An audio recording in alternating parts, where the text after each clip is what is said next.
So my name is Jean-Marc, and I'm starting this podcast, and it's all about story. How does story impact customers, viewers? How is it used in marketing, in branding, and all these kinds of things? And today, as my first guest, I have Sean Sandhurst, who's a expert in RevOps, and he's going to tell us a little bit more about what that is in a minute here. So I'll ask you my first question. Okay. Who are you, and what do you do? Who am I and what do I do? I'm Sean Sandhurst, a fractional CGO or a Chief Growth Officer, and growth officer being looking at the holistic view of the company. So looking at their from a revenue operations perspective, or RevOps. RevOps being sales, marketing, customer success, and a combination. So holistically looking at all of those pieces. What's your branding? What is your brand trust? What is the level of your sales? What is your conversion rate? Your cost of acquisition? Your process to getting sales? What's your key messaging? What is your brand archetype? Like looking at all of those pieces. And then on the customer success side, what's your post-sale process? How do you keep those people happy and loyal? Mm-hmm. So that sounds pretty broad. That's a lot of it is a lot of different moving pieces. It sounds to me. It is, and this is where it's breaking down those silos, and that's the challenge in today's world for most companies. Is marketing and sales have always fought. Right. Marketing doesn't provide the right qualified leads for sales. Sales doesn't close those qualified leads, and they always fight. Right. So it's breaking down those. They're interesting choice of words, breaking down the silos. So you're the guy that kind of helps break those walls down and helps people kind of communicate, but also manages all the strategy and dollars and all that stuff. And making some suggestions on how to refine or revitalize those revenue engines or the marketing engine. My tagline is alignment turns effort into momentum. Alignment turns. Right. Okay. Yeah, that makes sense. Yeah, I like that. So it's aligning teams, aligning process, aligning efforts, and that will actually create that momentum. Mm-hmm. So if everybody's rowing in the same direction, right, you're going to get there a lot faster. Yeah. And sometimes companies can't do that on their own. But when you do, that sounds like a lot, right? So when you do this, do you bring a team in? Is it something where you have people that, I don't know how one person can manage all of those different things. Maybe you can. It's a great question, yeah. Because you're right. Not one person could do it. Mm-hmm. I like to bring in experts in specific fields, whether it is specific to branding, whether it is specific to customer success or third-party sales process, third-party outbound calling, maybe even training and support with CRMs, whatever the case may be, bringing in experts. Mm-hmm. I can build, review, and refine the strategy, mm-hmm. and then bring in the experts to execute. Okay, because you have a good network of people that that can help you with that. Especially if it's somebody looking for refining that branding and that loyalty and that mm-hmm. that sense of who they are as a company. Video and Jean-Marc and Studio Lumen is fantastic for that. Thank you. You're welcome. Yeah. Okay, cool. So that was that. So that kind of helps me understand a little bit more. But how did you learn all these different aspects? Like, how did you end up where you are? Like, understanding all the different things that helps you, kind of be able to do that. Like, what's the journey that takes you to somebody to being able to handle all that stuff? I'm 102 years old. Oh no! I've been through a long journey. It's starting out with after school, going through sales. And actually, when I started, I was doing door-to-door sales for a B2B company. An encyclopedia company, no? Oh, thank God. It was a printing company, but it was in Vancouver. And the interesting thing was their process was I had some towers downtown Vancouver. And I would have my card and some information, some sales collateral, and I'd have to go to the very top of the building and go into office to office to office, try and speak with the office manager or whoever managed their printing, and then go to the next office, and then go down a floor, go office to office to office, and then go down a floor. And after 3 days of that, I was not enjoying it. We'll just say that. Yeah. After a while, after 3 days, thankfully I got a call from another company that I had already interviewed with and spoken with, and that was again still inside sales though, with a freight forwarding customs brokerage company, which made sense in Vancouver. Right. And after 6 months, they moved me to outside sales. After 6 months, they offered me a position in Calgary. Okay. So they said, would you like to go to Calgary and help out with this, our office there? And I thought, I'm not sure. I don't know anything about Calgary. So sure, I'll go check it out. Yeah. And when I flew in from Vancouver to Calgary on that day, it was a beautiful spring day in Vancouver. I flew in on a spring day in Calgary, which was 2 feet of snow. Yeah. Which is not unheard of in Calgary. Right. And at that moment, when they had given me car keys and, here's the address, go get the car, and that's what you get. And when I went to pick up the car, I, at that point, decided 2 years, that's it. This is my 2-year stint, and I'm going back to the coast. Mm-hmm. And, fortunately, met somebody, and then, eventually got married and had a child, stayed here. Build your roots and put in some roots, and then you're here. Been a long time. So that was still in sales, right? Yeah. I kind of went off track there. Yeah, nice. No, so started life journey. Yeah. Right? Started in sales, Yeah. and then after a little bit of sales, moved into Calgary and so on. Moved into an opportunity with advertising sales, and that company, Bell Canada at the time, shut down 3 offices in the West, so Vancouver, Calgary, and Edmonton. So 102 of us, I think it was, were out of work immediately. And they provided an opportunity to a select few of us. If you'd like, you could become representatives, but a contractor to us in these markets.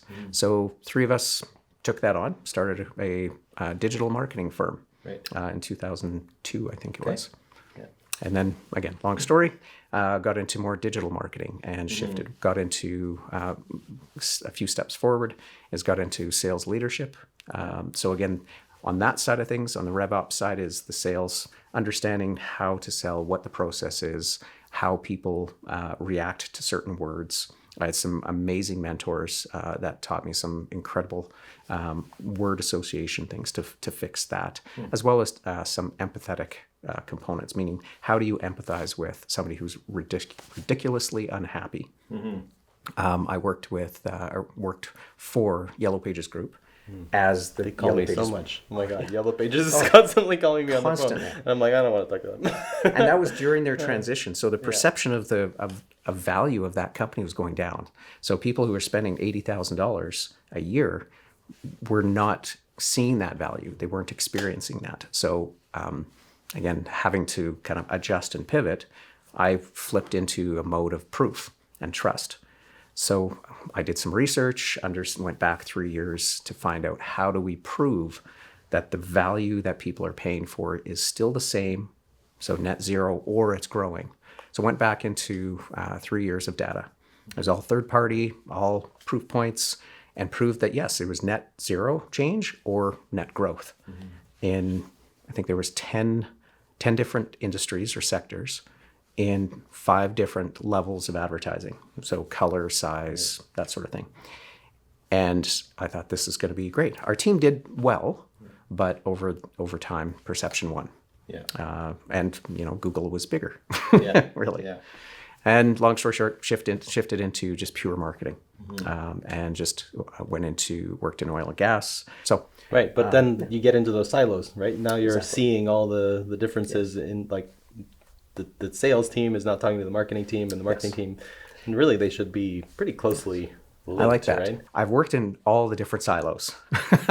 I've worked in different sectors within sales leadership, marketing leadership, including technology. And crunching the numbers too, like looking at the data and understanding how the numbers work and absolutely all that stuff. Interesting. When I was a partner in a digital marketing firm and found an opportunity that more and more companies had no idea what was happening with their online footprint, so their website. That was back in the day when splash pages were a thing, where you'd go to a website and the first thing you'd see is "Welcome to our website."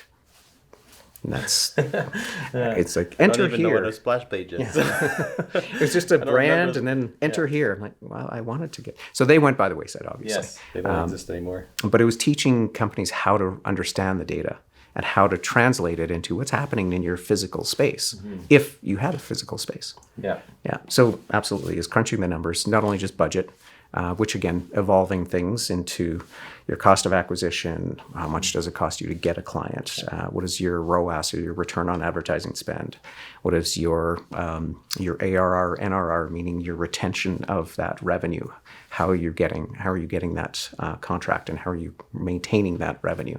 So all of these things kind of smash that together, and I call it a soup.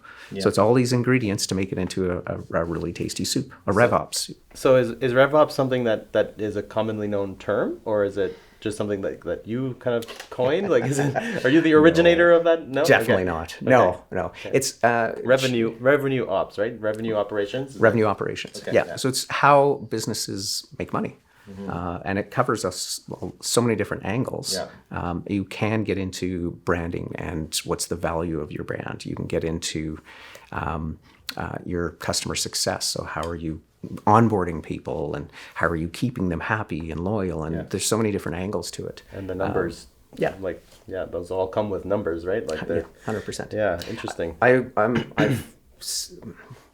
How I've been able to explain myself is that I'm a dichotomy, or I'm a mix where I like the data, I like the numbers, but I'm also on the creative right brain side. So it's this mix where I like to have an understanding of what's happening and how to improve it. So data, but also how do we get creative? Maybe that's why we get along, because I'm like the same. Excellent. Right? Like I'm a people person, but I'm an engineer also. So it's that good blend, of understanding the data but also understanding like the people and the story and the creative and the. And it's needed nowadays. Yeah.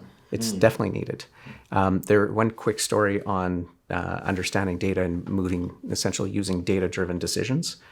When I was with a large media company that I worked for, I had to do a advertising campaign to get more views to the paper, but more specifically to the digital version, to the website. And this was when QR codes were not native to the phone, so it's a while. And I ran a campaign in the C train, or the Calgary Transit commuter train. And the QR code, the message was, get your local sports updates and scan this QR code, or get your breaking news, scan this code. The code itself in the train was 1 foot by 1 foot. To complement that was a campaign with the similar messaging, QR code, the whole thing in elevators in downtown. And of course, I'm thinking people are on the train 20 to 40 minutes at a time. They don't want to talk to anybody. They don't want to look at anybody. So people are either reading a book, on their phone, watching a movie, whatever it is. So scanning that code, simple, makes it easy. People in an elevator, they have a minute? Yeah, a minute. 3 minutes maybe. And I thought, okay, well, the money that I'm spending in elevators just to test. After a month, it was 800 times the amount of clicks in the elevator versus interesting train. How did that? I guess maybe the elevator is like you're closer to people and you're trying to avoid them more or something. Yeah. Is that people look up, and that's why they have those screens. They look at the screen up. Yeah, interesting. It was amazing. It was interesting to see that, exactly. And so you're like, spend more money over there. Yes. And the good news was that the money that the investment for the C train was, there was a production cost. There was at least a week or 2 weeks of lead time to get anything changed if I needed to change any of the creative. Where in the elevators, it was basically a JPEG. It was just an image, or PNG, and it was digital. You just done. Send it within the same day, and no additional cost. I'm like, that's fine. I'm shifting all my budget. We've thought of advertising the elevators for headshots, actually. I think that's a good way. So you recommend it? I do, 100%, and especially now because they've evolved to have more animation, and there's a lot more interactivity. Put videos in there, and yes, interesting. And there's even now you can actually advertise in residential. Well, not all of them, but some residential towers. They have. So you do family photos up there, like if I'm thinking about our business. Yeah, absolutely. Cool. Interesting. Okay, so I guess this could apply to all aspects of RevOps. Like you just talked about the data there. What's the story behind why the elevator is working better than the C train? But more specifically with like the sales and marketing and branding, how how do you use story in your work? Where does story get involved in your customers, in work for your customers? Yeah.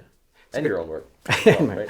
It's a very detailed question, because as marketing and advertising and branding and business has shifted and evolved over the last 50 plus years, it used to be, buy me, I'm great, buy this, we're great. It was all about the company telling, we're so great, just kind of putting that out there. It has shifted to more educated, more sophisticated buyers on all levels, whether it's retail or direct to consumer, or if you're looking at business to business. People are way more educated and way more refined in what they're looking for. Their expectations are higher. So trust is huge. Understanding and putting them in the business into their consumers and their buyers' shoes. So understanding deeply, what is it that they want? Where are they looking for it? And how do I help them? So really getting into those nuances of it. So how story works and how getting into video is really the sense of telling that complex story simply, building in some emotion, and being out there in the channels that people are searching.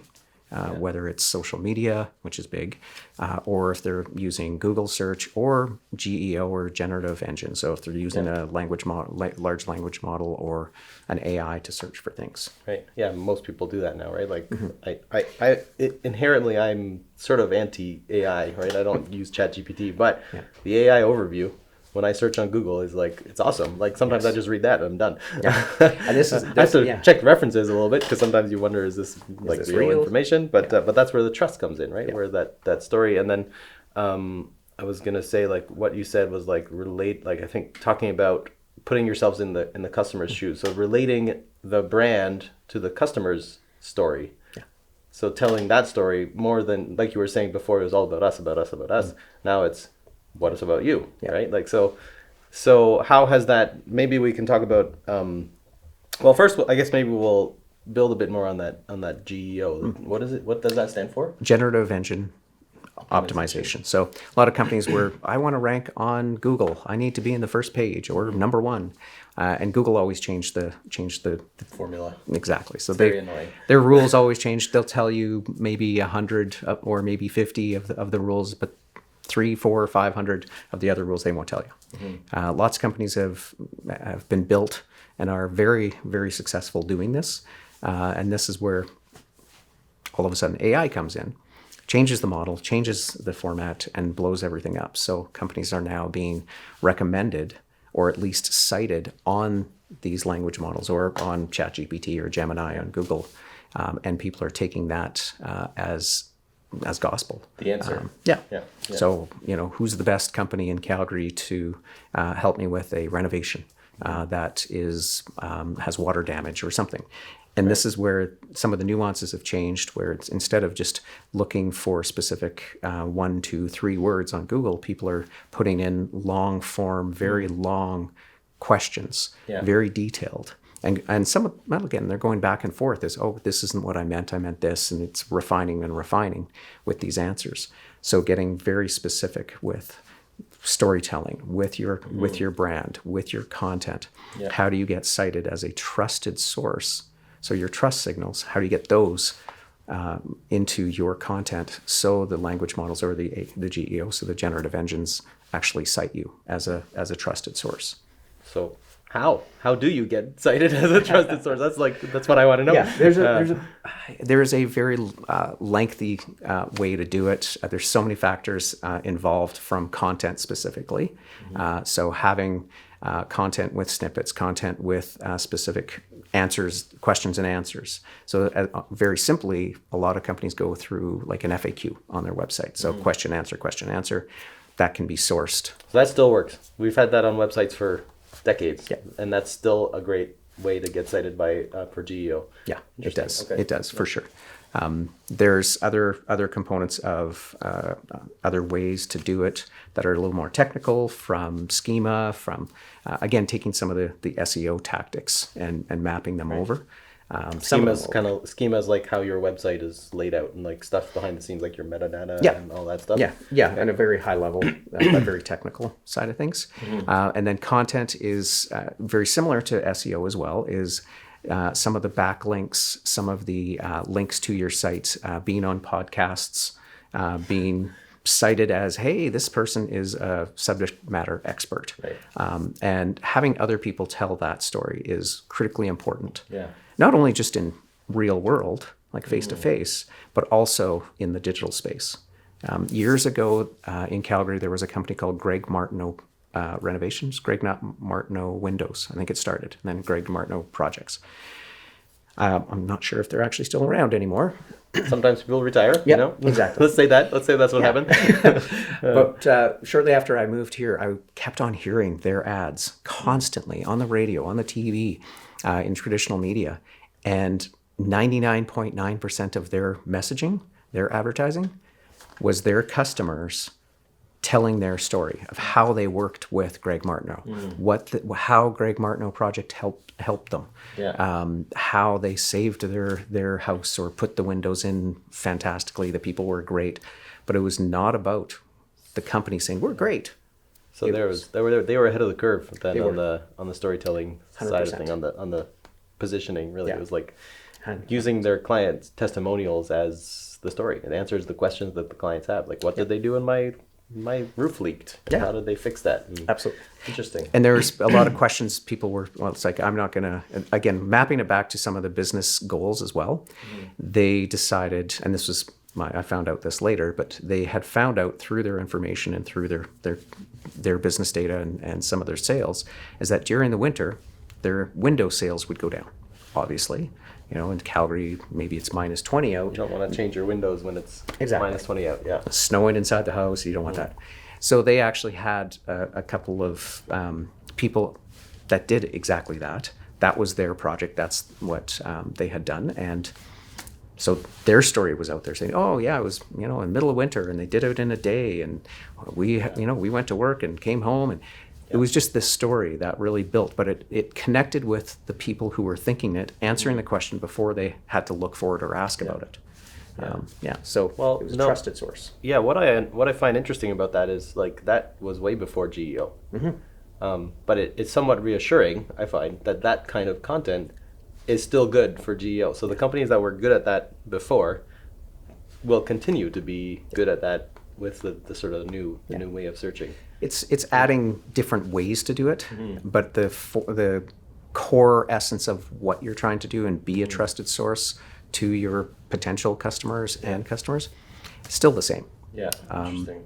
It goes back to why do you want to keep why do you want high retention? Well, it's easier to keep a customer than it is to get a new one. I just changed my internet plan with TELUS, and so we were paying a lot. And then they call you and they're like, do you want this deal? It's a lot cheaper, but you must get this other thing. Oh. And they're always like, they want you to be in a contract, right? That retention piece, like if I'm just month to month, but I'm paying too much, it's easy for me to leave and choose somebody else. But they really want you to be in that 2 or 3 year contract, so they'll give you stuff and make it cheaper so that they know you can't just leave. That's their annual revenue retention. That's keeping that ongoing. They know that they are going to make X amount of dollars for the next 2 years from you. It's that RevOps, right? So it comes back they must have good RevOps people. I'm sure they do. Yeah.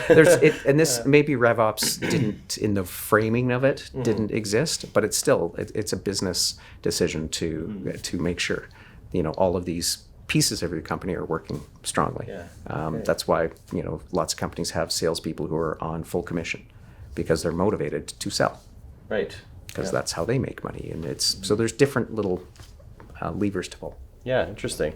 Okay, so then I thought maybe we'd talk a bit about some like specific examples of where you found story to be really successful. Absolutely. I worked with a virtual healthcare company. It was a startup from Calgary.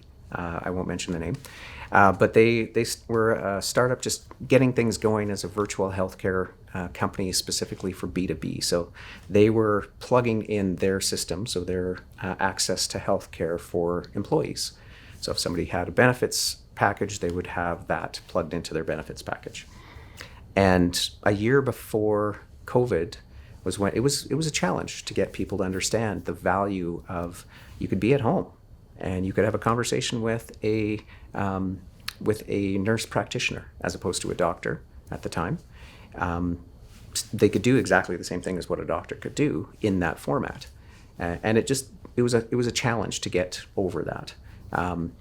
A personal story of utilizing it is myself and my family were going to be going on vacation down to San Diego, and about 4 days prior to our trip, our son started to get a sinus cold. And getting on a plane with a sinus cold is not a nice thing. Potential risks are having your eardrum blow out because of the pressure.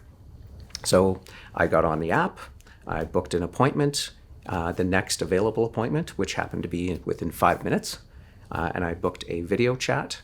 So I got onto a video chat with the nurse practitioner, held my phone right beside my son, and she went through her diagnosis to say, well, do this and open your mouth, stick out your tongue, determine that you don't have strep throat, which is good.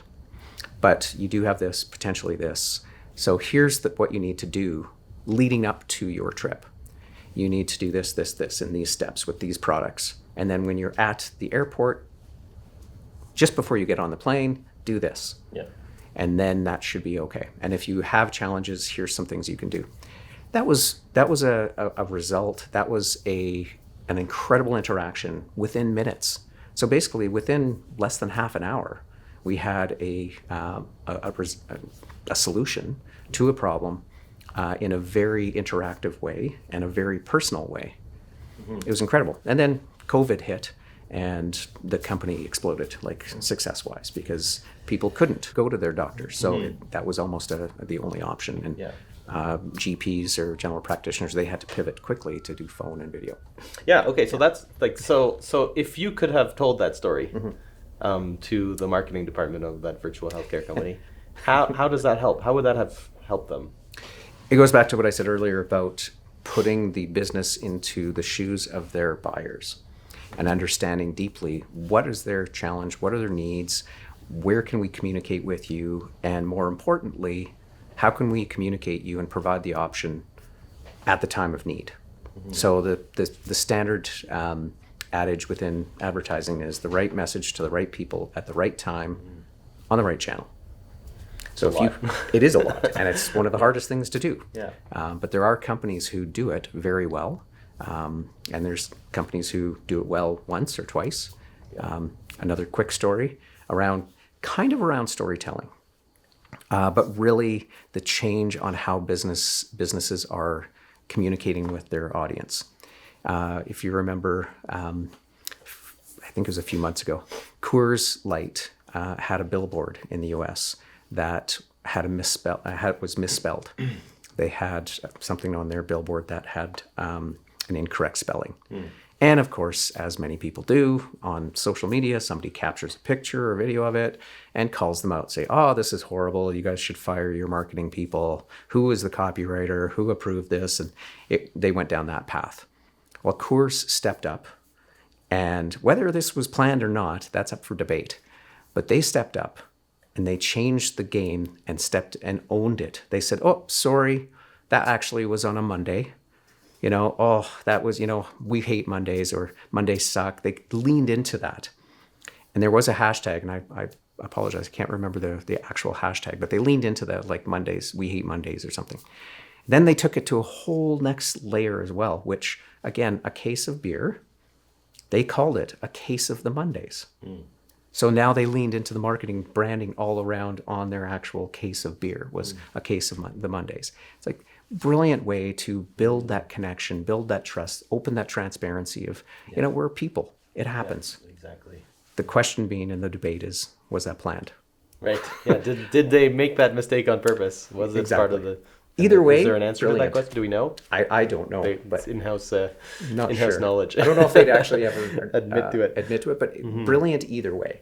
Whether they leaned into it and said, you know what, oops, we messed up, but we're going to own it, or somebody absolutely brilliant came up with that.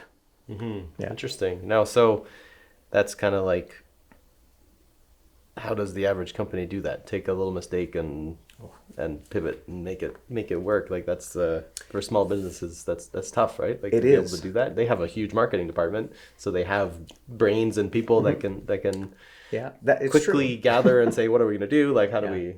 But But when you're keep in mind that it probably was one, maybe two people who came up with that idea, whether it was planned or not.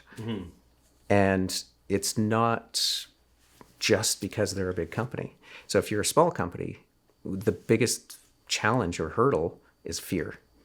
Fear of people judging them, of like, or somebody in the marketing department saying, I don't want to be fired if I come up with this idea, or, oops, I screwed up, I don't want to own this, I'm going to get fired. So that fear base comes back to how do you take away fear of feel of failure or whatever the case may be, is you fear of your competitors, fear of your judgment customers, in one way or another. Fear of the market. Yeah. So if somebody said, "Oh my God, you screwed up on that billboard, we're not going to do business with you." Yeah. But owning it, being transparent, more importantly, being human. Yeah. So go back to the storytelling is we're all human, and if you can humanize your brand, it connects closer and deeper with your audience. Well, and that's trust signals, right? Like if you own it and you put it, then that goes back to GEO, right? And answering the fear part, I think, goes back to the GEO and answering your clients' questions, right? Like, and there's different things that people write about online, and a lot of the times people don't write it because of fear, right? Like when you talk about pricing on your website, for instance, a big one, right? Yes. You fear putting your pricing up because somebody is gonna get scared away by the price, or your competitors are gonna copy you, or whatever. But if you answer your clients' questions first, you should care about your customer the most, and they want to know that answer. And so, it's like overcoming that fear of sharing too much when really like sharing builds trust. Sharing is caring. Yeah, exactly, right. You're right. Is that there is that fear of putting the information out there. There's a lot of entrepreneurs who have that fear of judgment. A lot of entrepreneurs have that imposter syndrome. Oh yes. So they're like, oh, I've been doing this for 20 years, and there's smarter people out there, and so on. Well, everyone has an opinion. Yours might be the right one. Or at least the right one for your customers. For somebody, right? Yeah. Interesting. Yeah. Okay. That's cool. Okay, so the healthcare story thing, going back to, wanted to talk a bit about the sort of like how would your story have helped that? What was the thing about your story that would have helped that company succeed and like connect with their customers? Yeah. It was, again, going back to the storytelling and building that experience is really having someone, a customer or an individual looking at that video or looking at that experience and saying, wow, I've been there too. So this company can help me with this situation or similar situation. So it's putting yourself into the shoes of your buyer and understanding them deeply as much as possible. Yeah. There's, gone are the days that you look at just demographics. Like, where does somebody live? Right. What is their, are they a Gen X? Yeah. Or, what is their, kind of putting them into a box. You have to understand that people are more behaviorally driven, and experientially. And then nowadays, the economics come into play. So no one has unlimited amount of money. Yeah. So they look for the proven, the proof points. Who can do this? Have you done it before? I want to make sure that my dollar is going farther, and connecting that way. Yeah. That's where the customer success side of RevOps comes into play as well.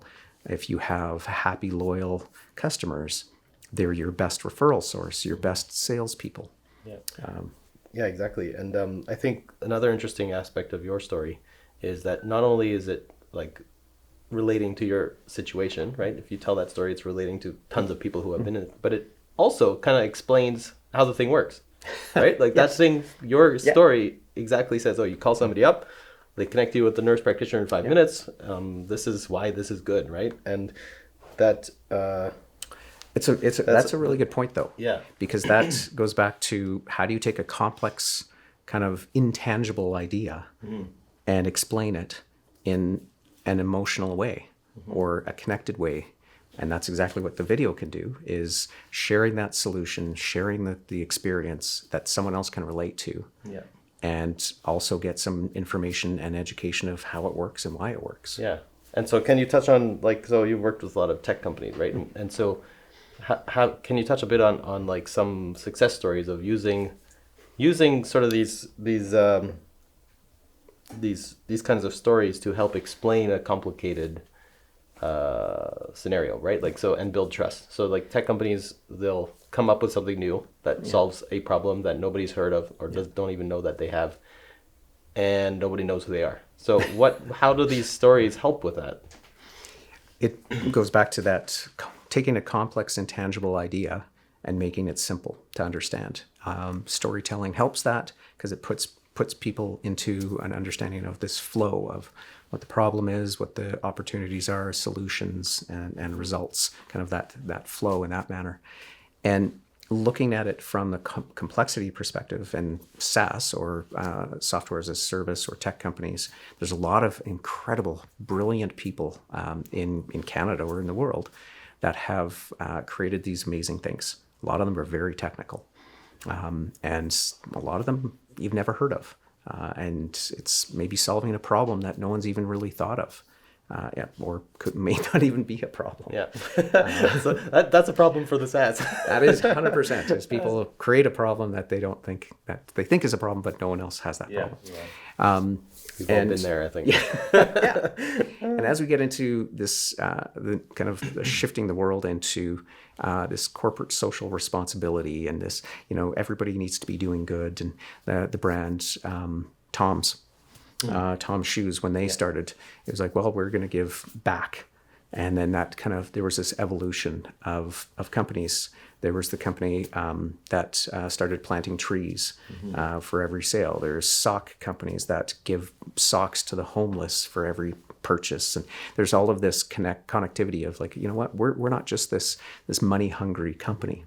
It makes me think of way back in the day, there was an organization called Carrot Mob. Sounds vaguely familiar. Probably still on YouTube.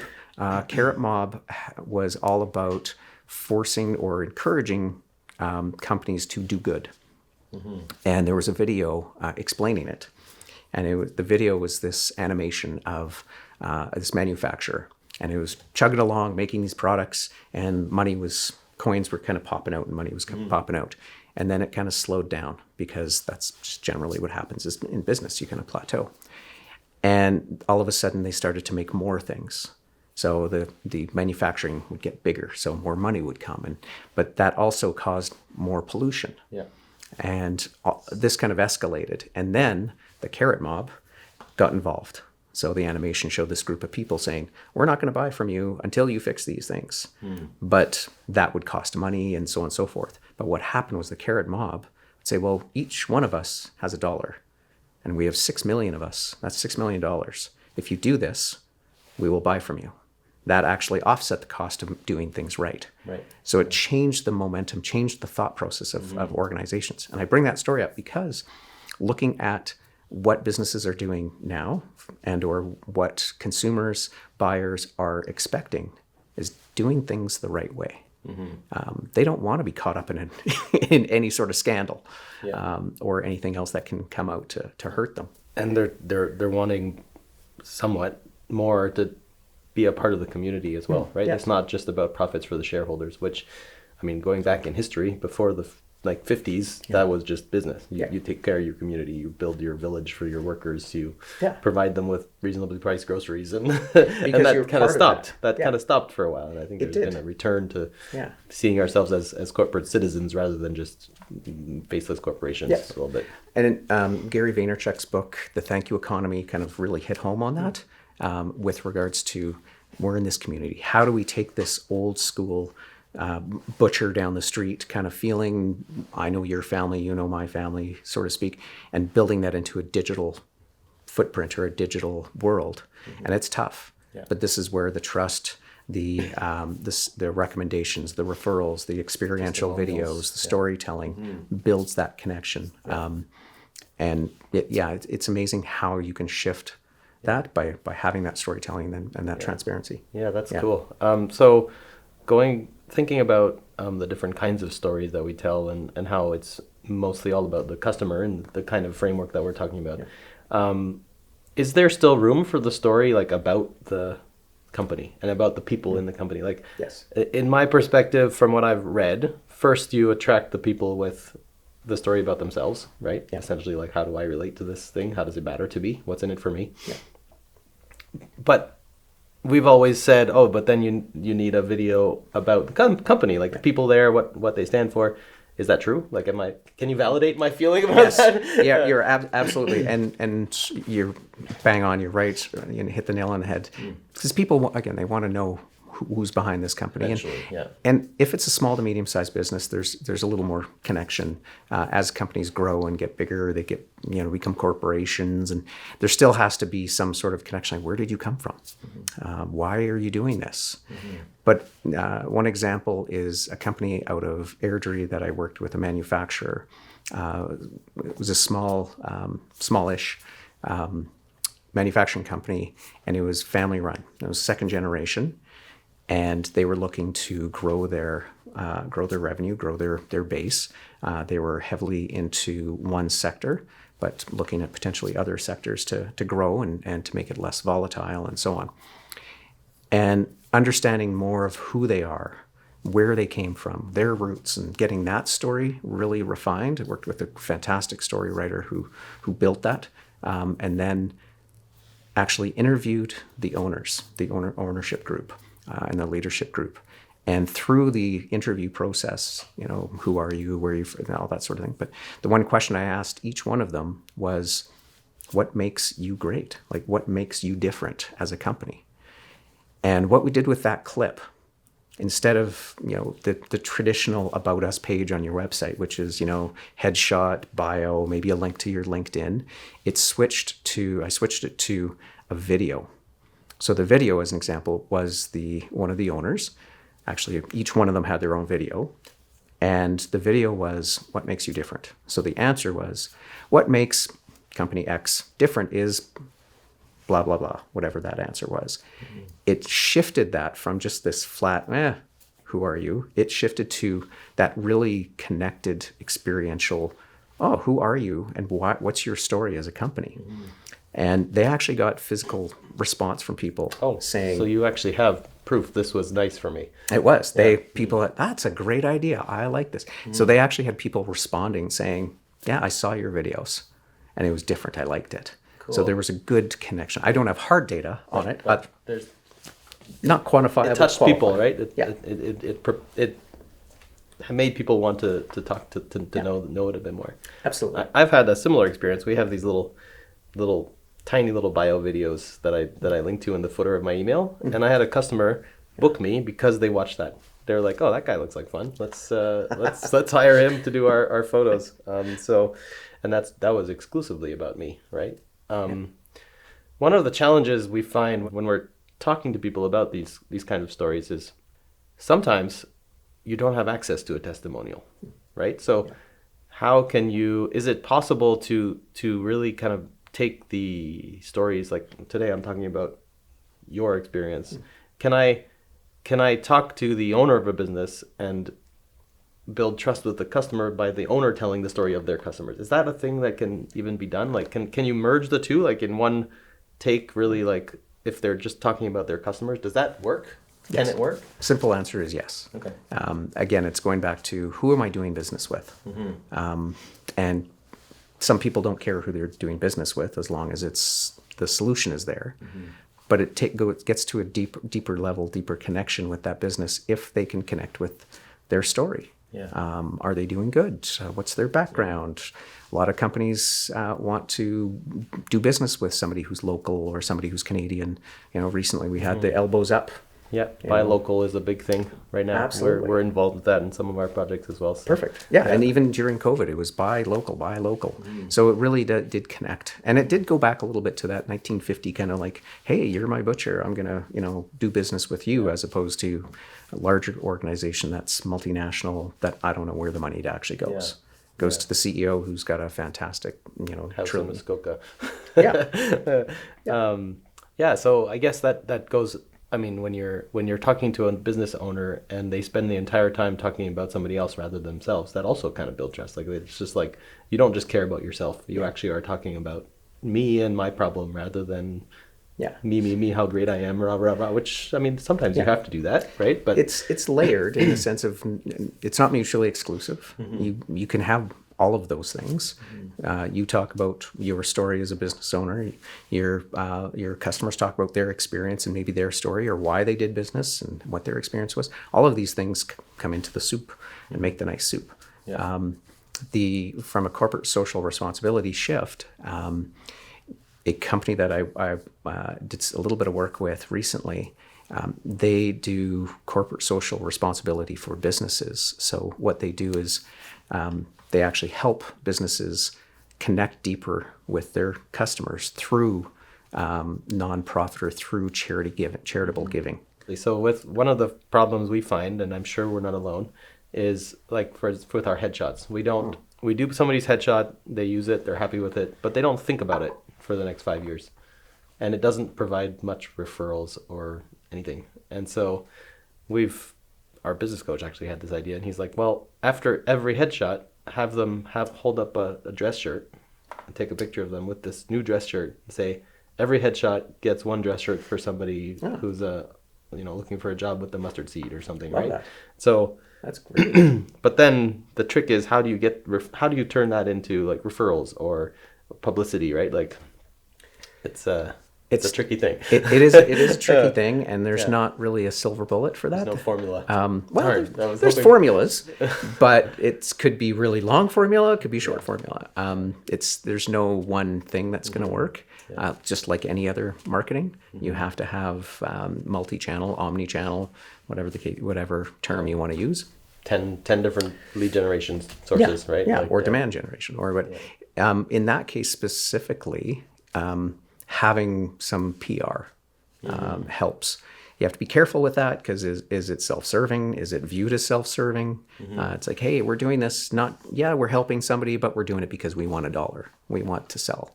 But again, you have your business. Well, the words, right? You have to choose the words carefully. Yeah. You mentioned that at the very beginning, right? The right words to make sure that it's said right and using the right words to really say like, we're here and we're here to help our community as well as run a profitable business, right? Like, and depending on who sees this video, years ago, and some of them may laugh if they see this or even remember, when I was leading the sales team, I worked out and actually built a very short dictionary. I called it the language of value. Don't say this, say this, and this is the reason why. Don't say this, say this. Don't say contract, say agreement.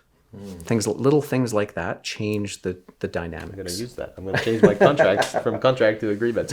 It's because an agreement is a partnership. Yeah, you've agreed to this. Like we will do this for you. You agree. Yeah. You can even put partnership agreement to really hone it, but don't say contract because that's spending money. Or I've seen people put in proposals charge or cost as opposed to investment. You should send me this document. That's an old file. I have to go back. Probably still works. I'd have to find it it was a hard copy that I think I tried to digitize. I'll have to go back into that. I'm sure you have that knowledge somewhere in your There's lots of you could find it online. You could actually ask AI and say what's the best if I don't want to say this, what's the best way to say it? Yeah. I don't think a lot of people know this, right? Like I didn't know this. This is new information. Well, I mean, you kind of through experience you get a sense of what to say and not to say, but to have it like spelled out like that, like change contract to agreement, right? Like investment versus cost, like it's I was blessed or fortunate. I was fortunate to be in the position as a sales manager to sit across from a customer beside a representative, my salesperson, and the focus was not on me. The focus was on the interaction between the sales rep and the buyer. And I got to be a viewer. I got to be an observer and observe the micro expressions or the changes as the rep was talking or as that interaction was happening. So if they'd say certain things, what was the response? Mm-hmm. And years ago, a mentor of mine said the phrase, how your customer reacts is your fault. Yeah, totally. Yeah. So how you say things matters. Yeah. And then another mentor I had, they taught me the language of empathy, which is how do you bring down a situation, and how do you kind of empathize with somebody without saying that they're right if they're not. Right. Yeah. You never say they're wrong. Empathize, things like, of course you'd experience, or of course you'd be unhappy with the situation or the cost, probably because somebody hasn't explained it or hasn't gone through the details of how that value matters to you or connects with you. Is it all right if we have that conversation and we go through the information together? Changes the conversation as opposed to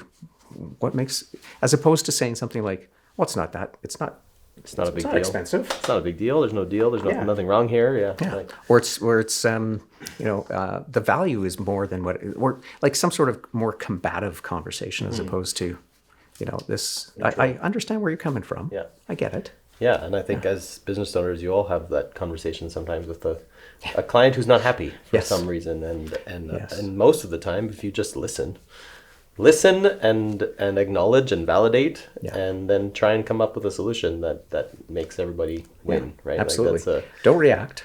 Yeah. Just take a breath. To the facts. And sometimes we're human and mistakes are made. Yeah. Right? And you can explain that, right? Yeah. I'm sorry this happened, but my photographer's focus was slightly off in this shot, and it's a live, stuff happens sometimes, right? And if you just listen and acknowledge the frustration and understand their story, then that goes a long way, right? It does. They're not going to leave you a negative review on Google anymore because you actually took the time to have a phone call. Absolutely. Or at least, and again, there is a school of thought that is, if somebody has a negative experience, negative reaction, or negative review, that's your chance to really win them over, and that you can have greater success with that. Yeah.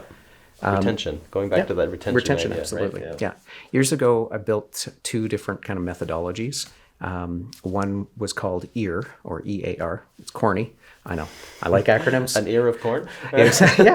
Very corny. Yeah. And it was an easy step-by-step process to handle reputation in a digital space.